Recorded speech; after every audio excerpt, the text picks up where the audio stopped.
अगर वो खत मिल गया तो तुम्हारा सारा खेल बर्बाद हो जाएगा अजीजा, सब कुछ।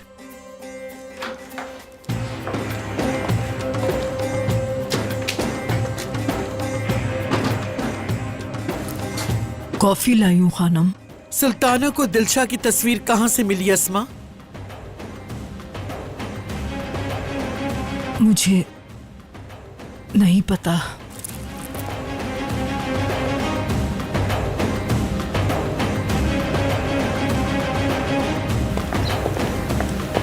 मीरान, मैं इस वक्त कोई भी बात सुनने की पोजीशन में नहीं हूं आंटी, बाद में प्लीज। अगर मैं कहूं कि मैं वो सब कुछ बताऊंगी जो तुम तलाश कर रहे हो तो फिर?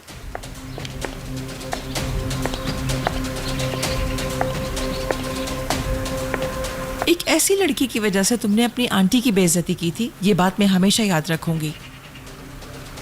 लेकिन मैं बड़ी हूं इसलिए माफ कर दूंगी। तुम जब भी कोई गलत फैसले करते रहोगे मैं हमेशा तुम्हें माफ करती रहूंगी। ये सब बताने के लिए रोका आपने मुझे? नहीं मीरान, जब वक्त आएगा तो सब कुछ खुलकर तुम्हारे सामने आ जाएगा। मुझे कोई जल्दी नहीं, बस तुम्हें बताने आई थी। क्या बताने आई है? माजी के बारे में।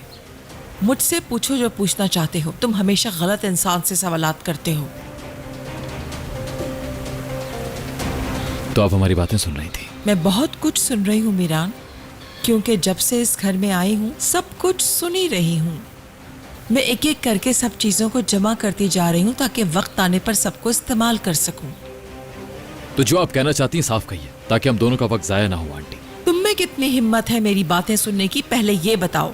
इतनी हिम्मत है तुम्हारे अंदर? मतलब क्या है? मेरे कहने का मतलब ये है कि किसी छोटी से छोटी बात के पीछे भी कोई बड़ी वजह छुपी हुई होती है। वो खत भी तो है जिसके पीछे एक राज छुपा हुआ है। मुझे नहीं लगता कि ऐसा कोई खत होगा भी आंटी। और अगर कोई ऐसा खत हुआ भी तो पहले तो ये देखना होगा वो अम्मी ने लिखा भी है या किसी और के हाथ का लिखा हुआ है। और अगर वो खत वाकई अम्मी के हाथ का लिखा हुआ है तो हर सच सामने आ जाएगा आंटी, बेफिक्र रहें आप। हाँ, मैं भी तो तुमसे यही सब कुछ कह रही हूँ। अगर तुम्हारी अम्मी ने वो खत इस घर के जालिमों से बचने के लिए लिखा है तो फिर? खामोश आंटी, चिल्लाओ मत। इस घर के मर्दों को हमेशा चीखना, चिल्लाना और मारना ही तो आता है। तुम भी उन्हीं में से हो भी क्यों ना। जिसने तुम लोगों को पाला है वो एक ही है जिसका नाम अजीजा असलान बे है। मीरान, मैं तुमसे जानना चाहती हूँ, क्या तुम जानते हो कि मेरा बेटा कैसे मरा था?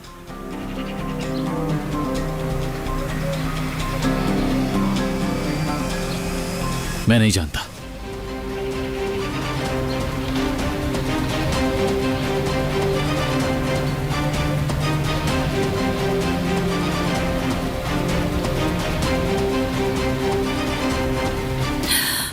अम्मी,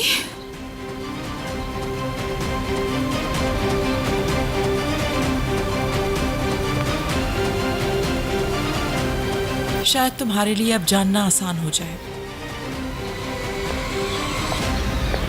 अब सोचो जरा अजीजा खानम क्या करेगी।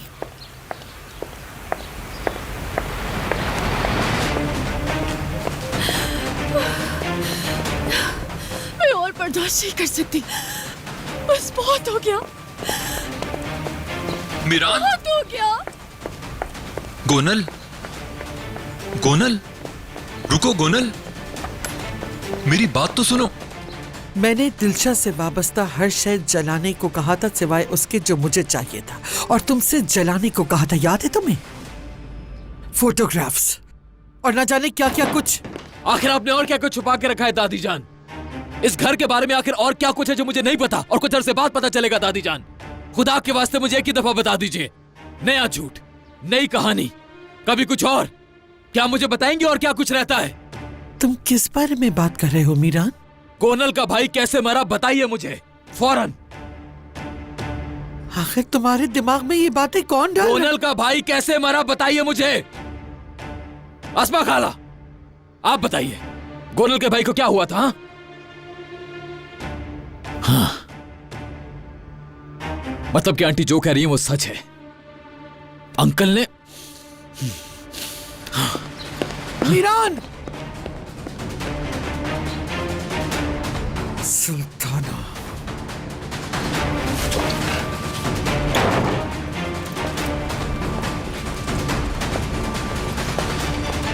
मीरान को परवान चढ़ाने के लिए मैंने क्या कुछ कुर्बान किया तुम जानती हो ना अस्मा, बल्कि तुम ही सबसे बेहतर जानती हो।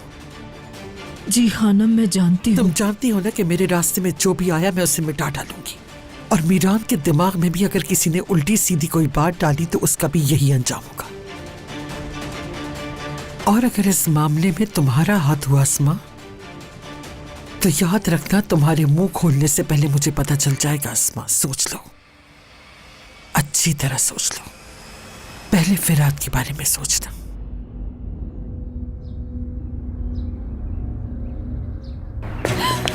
गोनल, गोनल रुको, मेरी बात तो सुनो प्लीज। छोड़ो मुझे, अब मैं और बर्दाश्त नहीं कर सकती। बहुत परेशान हो गई हूँ मैं, समझ नहीं आ रहा क्या करूँ। हर नया दिन मेरे लिए तकलीफ दे होता है फिराद। अगर इसी तरह मैं ये सब देखती रही तो मैं पागल हो जाऊंगी, समझे तुम? गोनल रुको, बात तो सुनो। देखो ऐसा मत करो, तुम कहाँ जा रही हो? प्लीज मेरी बात सुनो। नहीं, तुमने देखा है मेरी अम्मी कितनी तकलीफ में है, और दादी जान को थोड़ा सा भी रहम नहीं आता। ये देख के मैं रोज रोती हूँ, छोटी सी खुशी के लिए तरस गई हूँ। ये क्या है, कैसी जिंदगी है फिराद, बताओ मुझे। आखिर ऐसा कब तक होता रहेगा, कब तक? जिंदगी अजाब बन गई है मेरी फिराद। बताओ मैं क्या करूँ, क्या करूँ मैं? बोलते क्यों नहीं? ठीक कह रही हो तुम, एक मसला खत्म नहीं होता कि दूसरा सामने आ जाता है। मैं जानता हूँ तुम कुछ नहीं जानते, नहीं जानते। दादी जान हमें जो सबक पढ़ा देती है हम उसी पर आंखें बंद करके यकीन कर लेते हैं, हत्ता कि हम लोग अच्छी तरह जानते हैं कि वो हमें अंधेरे में रख रही है। मैं बहुत थक गई हूँ, प्लीज जाने दो मुझे। गोनल, मेरा यकीन करो, ये बुरा वक्त भी गुजर जाएगा। तुम्हें परेशान होने की जरूरत नहीं है, ये सब खत्म हो जाएगा। कब खत्म होगा ये सब? नहीं होगा फिराद। उस घर में सिर्फ एक ही बात सोची जाती है और वो है इंतकाम। तुम नहीं जानते मैंने कितने ख्वाब देखे थे जिनको मैं पूरा करना चाहती थी, लेकिन नहीं कर सकी। ख्वाब तो दूर की बात, मेरी तो जिंदगी जहन्नुम हो गई। और तुम कह रहे हो मुझे कि सब ठीक हो जाएगा? हाँ, ठीक हो जाएगा, लेकिन सिर्फ तुम्हारे लिए, दादी जान के लिए, तुम सब के लिए, हमारे लिए कभी नहीं, क्योंकि हम लोग प्लीज मेरी यतीम बात हैं। सुनो। नहीं, ऐसा नहीं है। देखो एक साथ हैं हम बहन भाई हैं, हम बहन भाई हैं गोनल। मैं जानता हूँ थोड़े परेशानी के दिन हैं, हम कोशिश कर रहे हैं सब ठीक हो जाएगा। तुम परेशान ना हो, हम सब एक फैमिली हैं, हम सब एक दूसरे के साथ हैं गोनल। तुम अकेली नहीं हो मैं गोनल। अकेली हूँ फिराद, मैं किसी से बात नहीं कर सकती, कोई मुझे कुछ बताता भी नहीं है। अम्मी के साथ क्या क्या होता रहा है, ये सब कुछ सोच के मैं पागल हो जाऊंगी। क्या करूँ मैं फिराद? अब मुझे अकेलेपन से डर लगता है। इतना सब कुछ होने के बाद मैं खामोश रहती हूँ और अपने आप को समझाती हूँ कि सब कुछ ठीक हो हाँ तो जाएगा। बताओ मुझे, खामोश नहीं रहो, मैं तुम्हारी बात सुनूंगा। बताओ मुझे गोनल, मेरे साथ चाहे कुछ भी हो जाए, मुझे तुम्हारे और मीरान के साथ ही रहना है, क्योंकि तुम लोग मेरी फैमिली हो और मैं तुम्हारी फैमिली।